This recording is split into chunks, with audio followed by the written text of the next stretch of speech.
केन्दुझर विकास में ठीक समय। यही समय है केन्दुझर विकास के लिए बिल्कुल सही समय है। आज केन्दुझर धरीधर विश्वविद्यालय पड़ियाठारे आयोजित कार्यक्रम में जिला 19 कोटी ऊर्ध्व 71 प्रकल्पर शुभ उद्घाटन एवं भित्तिप्रस्तर स्थापन कर मुख्यमंत्री श्री मोहन चरण माझी यह कहते।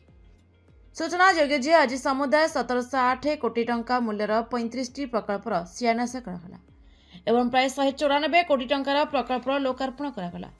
एथिरे Keonjhar school, hostel, irrigation, parking zone, रास्ता निर्माण, पोखरी उन्नतीकरण,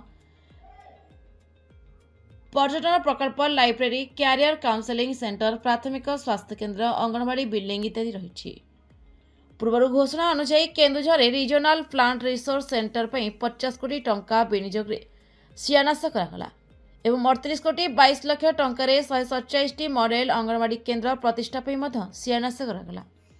101 कोटी टंका विनियोग 6टी ब्लॉक रे ब्लॉक स्तर स्टाडियम प्रतिष्ठा शिलान्यास करागला।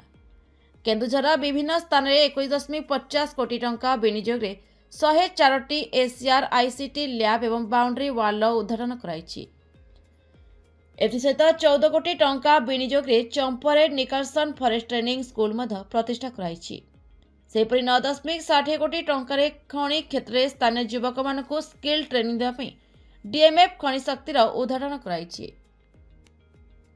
ब्यूरो रिपोर्ट, नया ओडिशा न्यूज।